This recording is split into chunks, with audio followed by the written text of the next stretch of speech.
Everyone see my screen now? We sure can. Okay, good, great. Um, okay, so I am Ashley. A lot of you have met me. I recognize some of you. I am the Assistive Technology Services Coordinator for the ALS Association, and my territory is all of Oregon and Southwest Washington.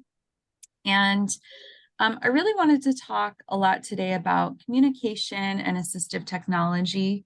In my specific role, I don't cover swallowing, but I'm happy to answer just maybe some general questions today if you have them. So I'm going to just cover a few different things, and then we'll definitely have time to ask questions at the end. Some of this information you might already know, some you may not. So just because there's a group of people with kind of like, you know, different needs, different kind of places in their diagnosis. I just wanted to kind of broadly cover everything, and then we can get more specific if there's an area that you're really interested in. So let's proceed.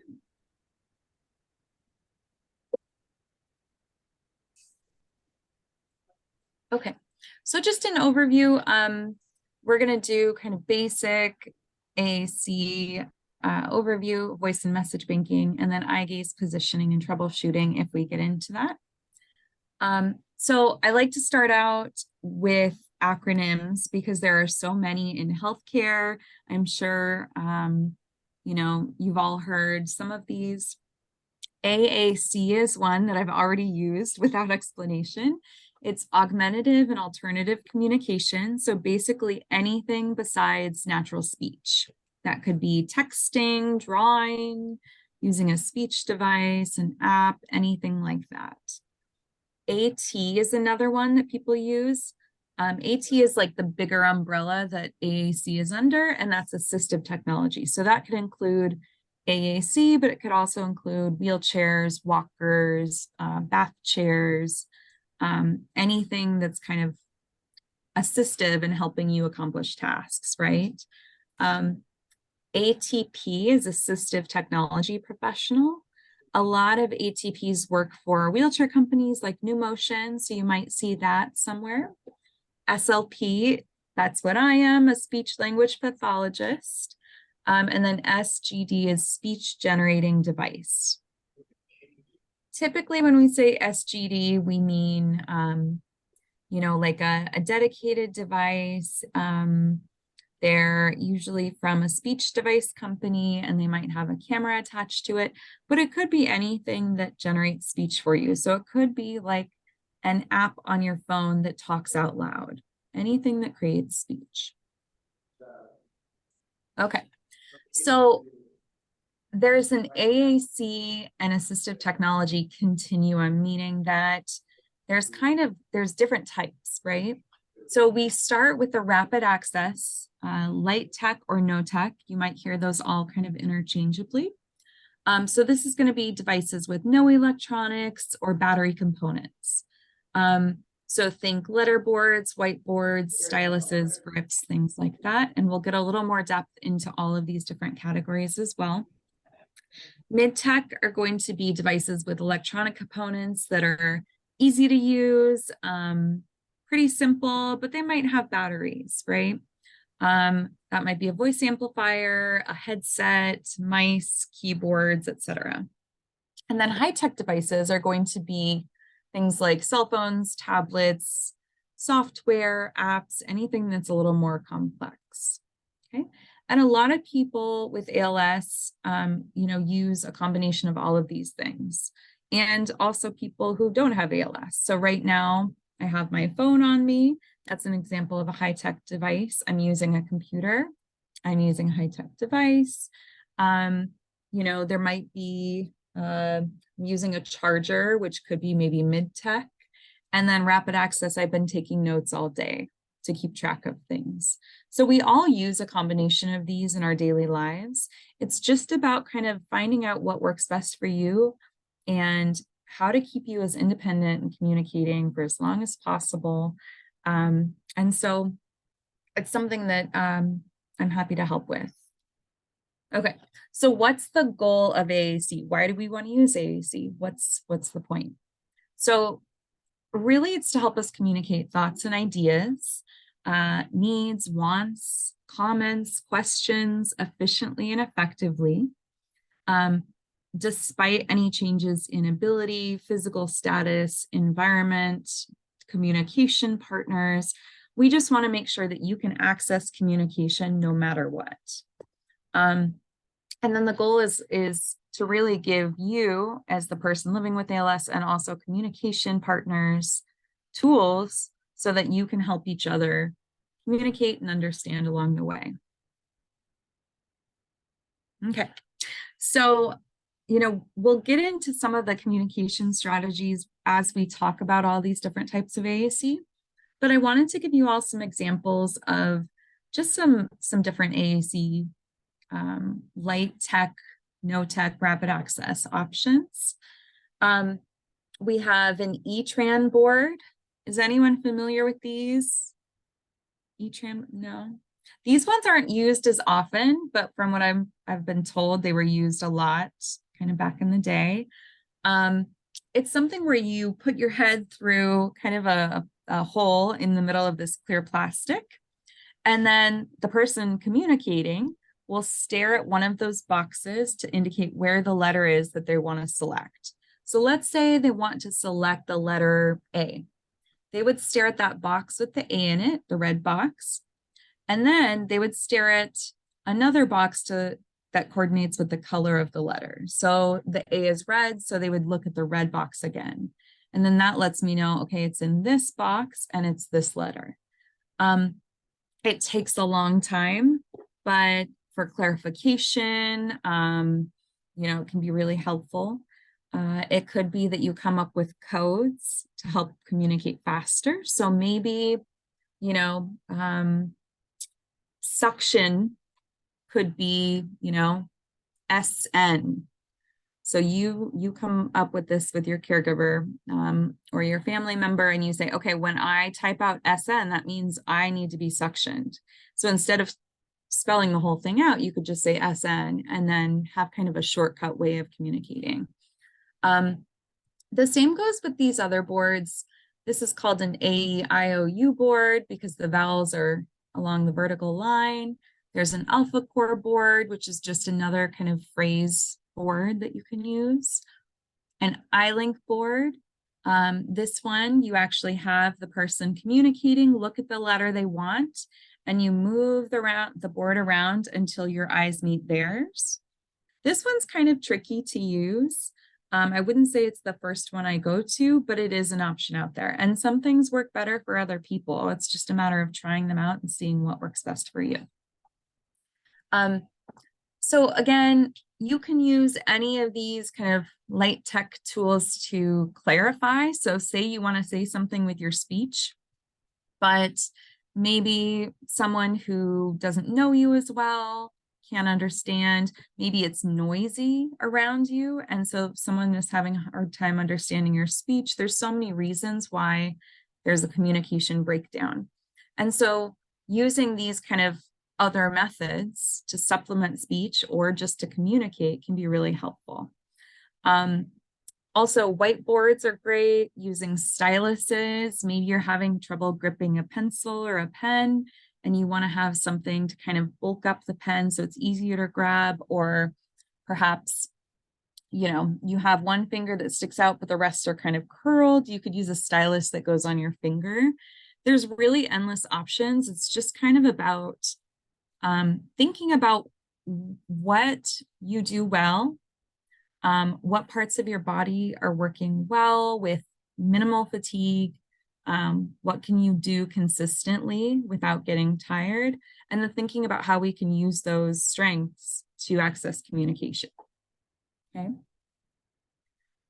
All right, I'm going to go to the next page. Does anyone have any questions about kind of these low tech options or light tech? I caught myself. We're moving away from low tech because people associate low tech with kind of like, oh, it's lesser than, right? It's not high tech, it's low tech. So it's not as good, but it has a place, right? light tech has a place, just like high tech and mid tech have a place. So they're just different ways of communicating. So why would you use, we already kind of covered some of this, but why would you use these methods? Well, increasing or maintaining independence, right? So that's kind of the goal. You're able to communicate what you want to say without having someone guess what you're trying to say. It builds upon the tech you're already using. So say you're using, your phone with the touch screen. Well, add a stylus in there and you can still use your phone, but it's just a little easier for you to access, right? So instead of changing over to a whole new technology, we're kind of making sure that you can maintain what you have, despite any changes, physical changes or speech changes. It also allows communication in places where technology can't go. So think about the shower. You're in the shower. You're not going to bring your phone in the shower so you can use your app. Although, I mean, if you have a system, they do make those little waterproof bags for kayaking and things like that. That said, these low tech boards are really great for that. So you could even have like a laminated sign in the shower that says, shampoo, wash my face, like, scrub harder, just different phrases that relate to the shower. And that way, if there's any sort of communication breakdown in there, you have a way of communicating, even though you don't have a device. And then really to prevent fatigue, compensate for fatigue, supplement speech and other communication modalities.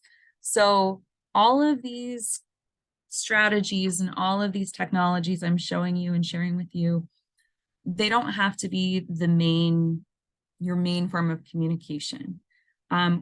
All of us use different forms of communication depending on who we're talking to, the time of day, how we're feeling.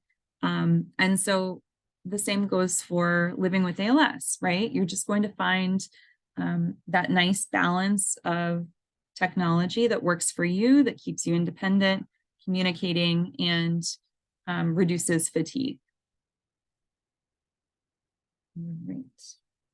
And then I also like to put this in here when your communication changes throughout the day. So some people will take medication, right? And maybe it slurs their speech or it makes them fatigued. Maybe, just in the evening, it's more difficult to speak, or you get sleepy and maybe it's harder to access like your eye gaze device.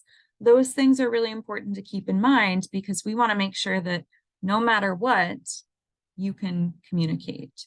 And so when I ask people to think about their communication needs, I really do ask them to think about like, okay, at your worst, right? If you're at your worst, everything is going wrong, you're really tired, you've had a bad day, can you communicate with what you have now? And we kind of go from there. So really think about that whole spectrum. We want to make sure that you can communicate at your best and your worst. And always have a backup. Okay. Any questions so far? Okay, great.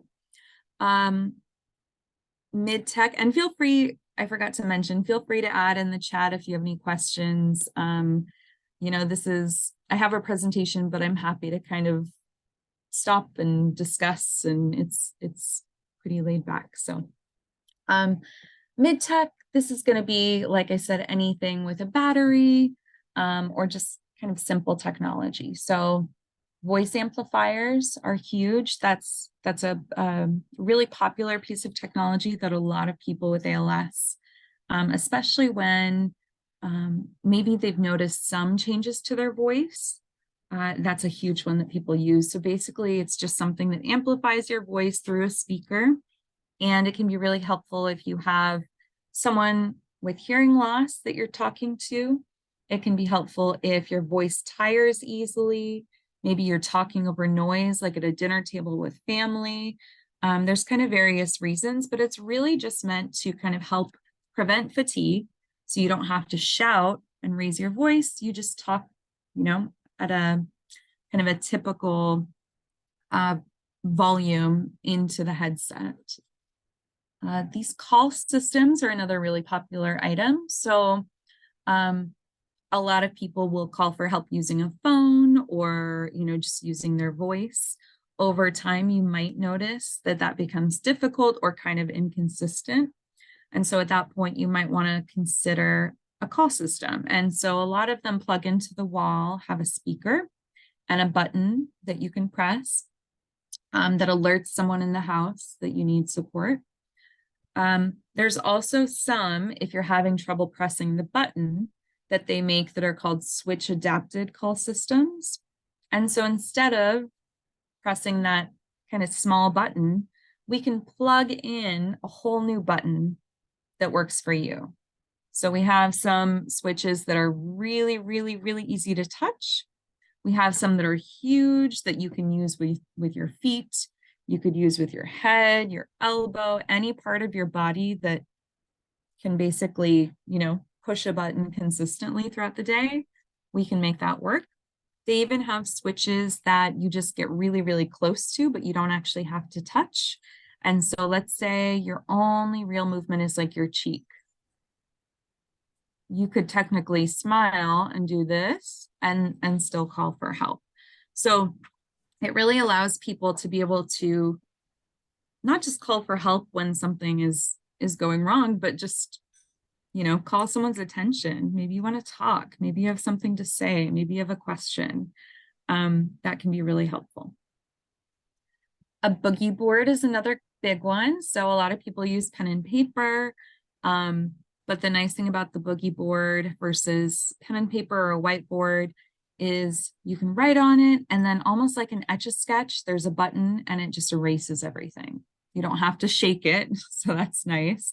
But you just press a button and it erases the screen. And so this can be really helpful if you're on the road, or maybe in a doctor's office or something, just to have a backup way of communicating.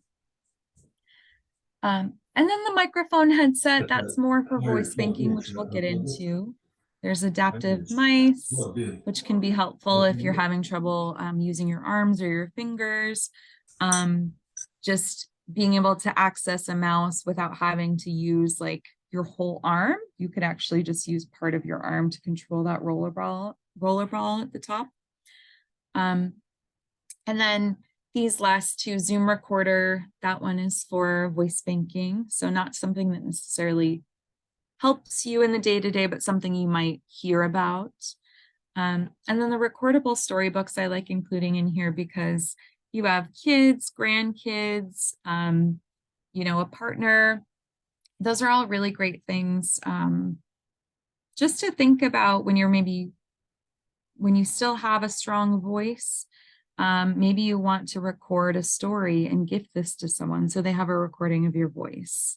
They make different versions. These are from Hallmark, and they're really sweet. So I just like to include that so people know about them. Okay. All right. So mid-tech, why should I use mid-tech? Again, increasing or maintaining independence, building upon tech you're already using, and preventing or managing fatigue.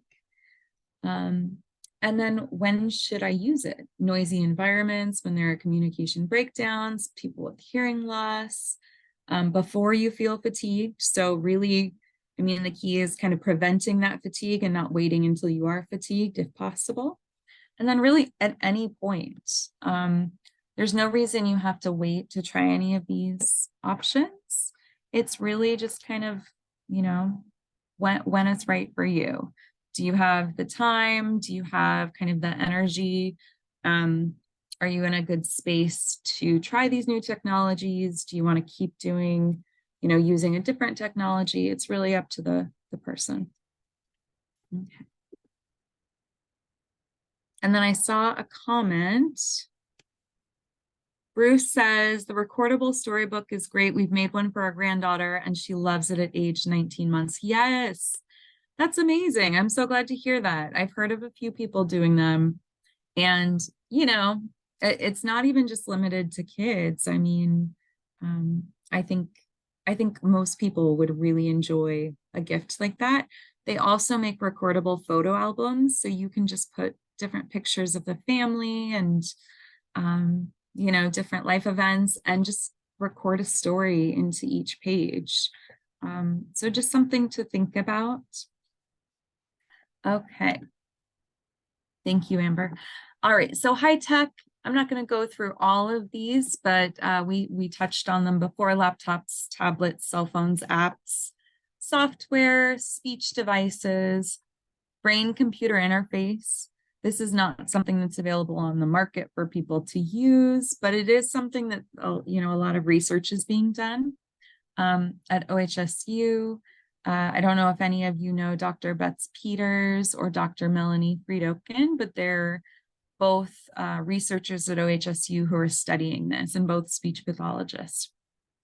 And then the EMG switch is another one that's pretty cool. So it picks up electrical muscle signals and allows you to control a computer or different devices. So there's a lot of really great technology. That does not mean it will necessarily be a good fit for, you, but just know it's out there, and there are lots of things that we can explore to make sure that you're as independent as possible in communicating. Okay. Again, same thing for high tech. It can be more efficient for some people. For some people, it's not, right? Some people find that the technology helps them do a lot more, and some people find that it's really frustrating. So I really don't want to make it seem like having, the more technology you have, the better things are. It's really going to depend on the person. And then high-tech AAC is for at any point, right? So like I said, a lot of us are using our phones, a lot of us are using tablets, computers. I did put this in here about speech devices. So I'm not sure if anyone here has funded a speech device at this point. Let's see. I'm not sure. Okay. I'll just put this out there. So, oh, Vicky, were you? Oh, okay. From an insurance perspective, most insurances will cover a speech device, a dedicated speech device, once every 5 years. And so because of that, we don't like to get a speech device maybe right away, right? We have to wait until insurance will say, yes, this is this is what you need. There are no other options. Okay, we'll pay for it, right? We basically have to say to insurance, all of these other options. So speaking, using light tech AAC, writing, texting, all of these other options are not working to meet communication needs. And so because of that, sometimes it takes some time to get to a point where insurance will say, yes, we're going to pay for this. That being said, there's a lot of apps and software that we can start to use before you fund your own device. We also have a loan closet in Portland, but we can ship across the state, and you can work with me and your speech pathologist just to even try out or see a speech device, see what it's like, ask questions before you're ready for one. Kind of depends on how much you like to prepare and where you're at. Some people really enjoy knowing, okay, this is what I can maybe expect. And some people go, you know what, no, I'm good for now, and I want to learn about it later, and that's totally okay as well. But just know that this is something that does require a little bit of, it requires the right timing, but there are options for kind of exploring the devices, learning about the devices, trying them out before you're ready to fund a device. Okay. And then I also wanted to show some of these page sets. So basically on a speech device, which is essentially just like a computer, right? You might have all of these different apps, and each of these apps will have different pages that allow you to access different things: communication, your phone, the internet, email, etc. And I like to show kind of the variability because you don't have to be a super user or someone who's really tech savvy to use a speech device or a high-tech device. So on the bottom right corner, you'll see just a yes and no. That's something that you could put on a computer screen and look at with your eyes and just use a simple yes, no. And that's a really great use of one of these speech devices. Obviously, you would want to probably have a little more information, right? You could have a page that has a few phrases like, you know, water, suction, I love you, thank you, hello, my name is, things like that. But we can make it really simple to start out with and make it more complex as we go. Or some of these pages are really complex and the buttons are really tiny. So it's really going to vary from person to person. Okay, any questions before we get into voice and message banking? Yeah, Cassie. Can you talk, I don't know if everybody on the call knows, but could you just talk briefly about what eye gaze is and how it works? Yeah, of course. So basically, eye gaze is just one other way of accessing a device. So if you think about like a computer screen, you can touch the computer screen, right? To make selections. You can use a mouse to make selections. You can, speech devices allow you to like press a switch or a button to make selections, or you can use your eyes. And so what happens is basically there's a camera at the bottom of the screen and it sends infrared light into your eyes and then it reflects back into the camera. And then the camera gets to see where your eyes are at on the screen. So the camera is tracking your eyes. And then basically you can either stare at the screen and hold your gaze there to make a selection, or you can stare and then you can press a button, almost like a mouse. And so it's basically a way to communicate and control your device using your eyes as a mouse, essentially. Yeah, thank you. Anyone seen an eye gaze, familiar with eye gaze, have questions about it?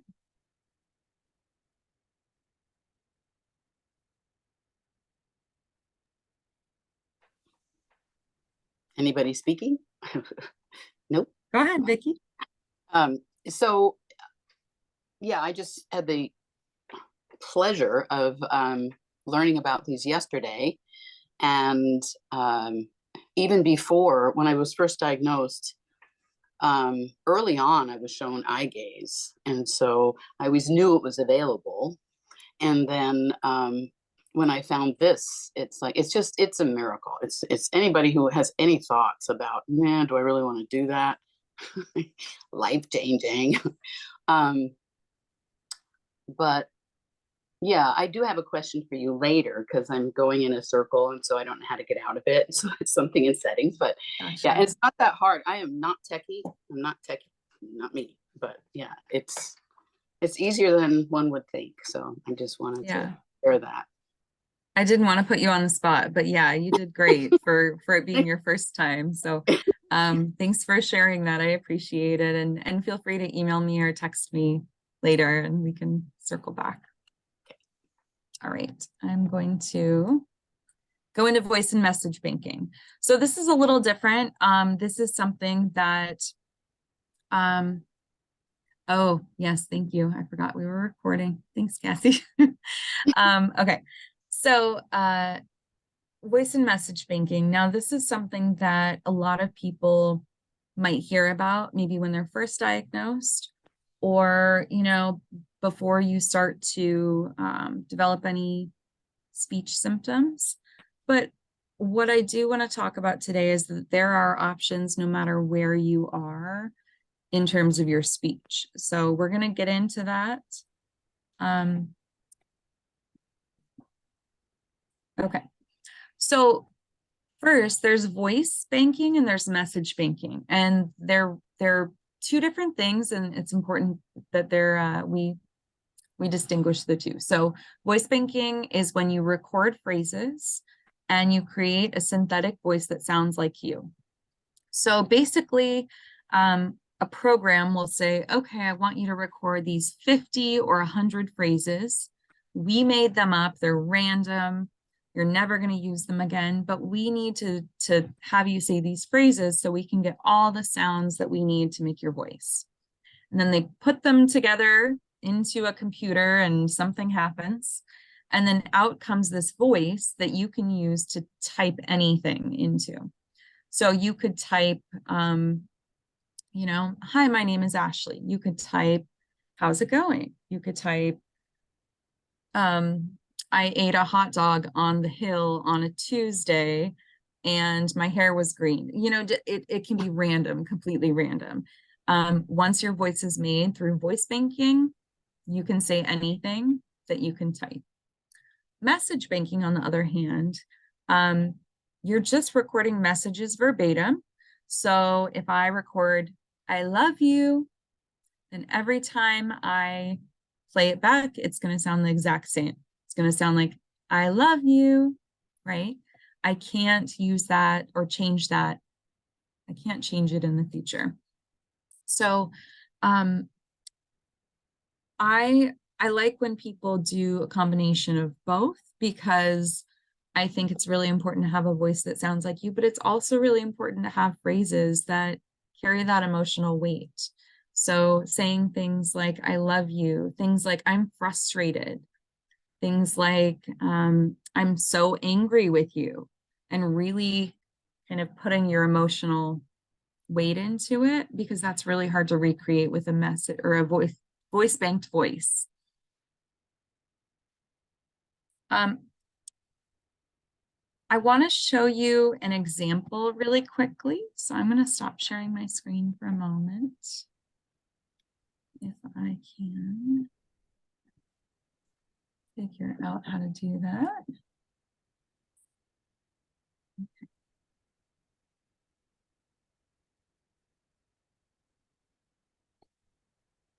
I'm going to reshare my other screen.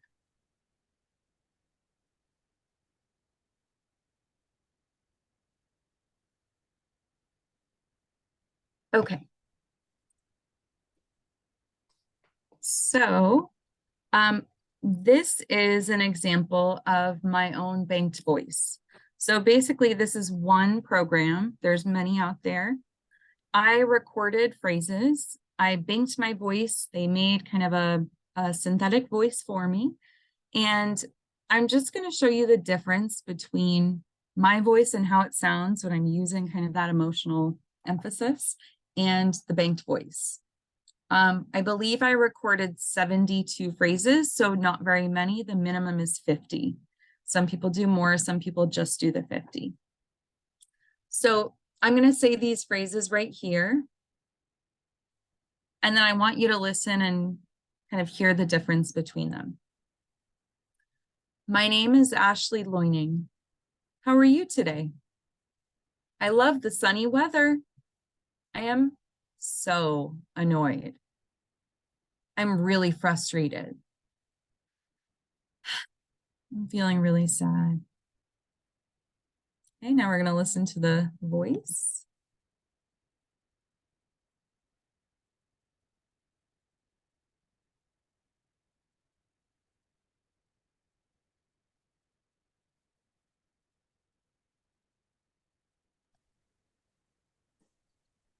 Maybe.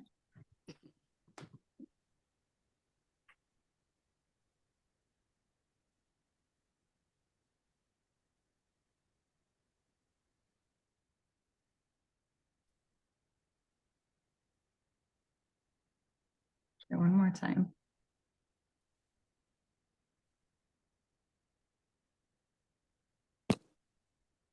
Okay, never mind. It's what? Nothing is perfect. Oh, it's my computer today. I'm so surprised that my PowerPoint even made it up. So you know what? This is good. This is totally okay. Yep. I'm just going to go back to my slideshow. But basically what I wanted to show you is that the banked voice is almost a little more segmented and choppy and a little monotone compared to my actual voice, my kind of natural speech voice. And so it's not a bad thing. It definitely sounds more like me than like a computer voice that you would get maybe on a Windows device, but it is going to be slightly different. Okay, so for voice and message banking, what do you need? How do you get started? You need internet and a device. So kind of any computer, tablet, sometimes you can use a phone depending on the program, that will do. There are a few different things that you want to consider. So, you know, let's say you don't know if you want to bank your voice, or you're unsure, or you're just going, oh, I'll do it later. I just don't know. I just don't know if I want to do it. One thing I like to say is that it's free to record and store your voice, so there's really no financial risk. You pay once your voice has been created and you download it, and there is funding available for that. So not something to really be concerned about right away. At least if you bank it, it's saved, it's free until you're ready to use it. If you never use it, then there's really no downside there. Dysarthric speech. So that means like if you have any kind of weakness in your speech, if you have any slurred speech, there is a service called voice repair. So it can kind of take your voice where it was and it can repair it and make it, just make it sound kind of how it sounded before you had any speech symptoms. So that is an option. Let's say you don't have any speech. Let's say that either the program is saying that it can't pick up your voice, or you lost your voice a while ago and you never banked your voice. That's okay. You could ask a family member or a friend, either someone who sounds like you or whose voice you just really resonate with, to bank their voice for you. And then you use their voice kind of as your voice. You could also create a voice from previous recordings. So some people have TikTok videos, and they'll have me take those and put them into this program, and then the program can create a voice from those. There are some people who have done lectures or presentations. So even if they're having trouble with their voice now, they can use previous recordings. The caveat is that those recordings have to be good quality, and there aren't really good guidelines for what that actually means. But basically, you don't want to have a lot of background noise. You want to have, I believe it's about 15 to 20 minutes, kind of ideally, of recordings. But the only way to really know is upload those videos to the company who can, there's a couple of companies who can do that, and have them try it out and tell you if it's good quality. So that is a little trickier to kind of identify, like, is this going to work? You just have to try it. Let's say that your speech is getting worse quickly, or you fatigue really quickly. We can go to one of the companies that only require 50 phrases, and we can do it over the course of a few different days, a few different sessions. So I really tell people not to push your voice, really give yourself breaks. Allow yourself a few days, even a couple weeks to finish the process, because it's much better to do a few phrases that are really high quality than to push through. We really want to try and capture your voice when it's at its best that day. And then if you're interested in legacy building, which is something that I think our social work team could talk more about at a different time, but basically, anytime you're doing voice banking or message banking, I think it's really important to think about other things you could record. So stories, recordable storybooks or photo albums, poems, prayers, songs, even laughter. Having those little clips, those recordings, can be really important for you to be able to use later on a speech device, and maybe for your family too and friends to hear your voice. So there's a couple different considerations there. And then there is funding for voice and message banking. I'm just going to briefly go over these steps. So steps for voice and message banking: contact your SLP. So for most people, that's going to be your outpatient SLP, your clinic SLP. If you have any kind of general questions, you're welcome to bring them to me, and I'm happy to help guide you, kind of support you with whatever you need. We also do have equipment loans, so just happy to help as needed there. And then gather equipment, prepare the space, make sure you have a nice quiet room where there's not a lot of kind of ambient noise. Start recording. Once you finish your recording, you get to listen to your voice sample before you purchase.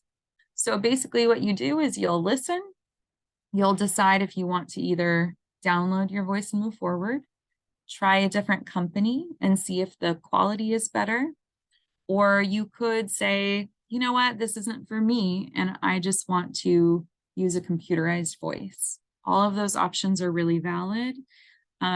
It's all about you in the process. And so I really encourage people to bank their voice no matter what, just so you have that option. But in the end, if you decide not to use it, that's okay too. Ooh. And then I made this nice little voice banking worksheet.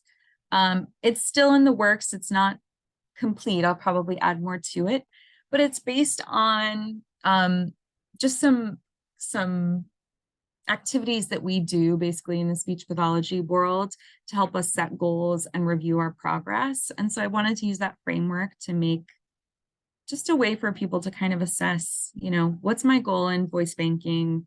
How am I doing? Where do we go from here? So thinking to yourself and with family members, is it important to speak with a voice that sounds like me? Is hearing my voice important to family, friends, and caregivers? Are there prayers, poems, songs, jokes, stories, etc. I'd like to record?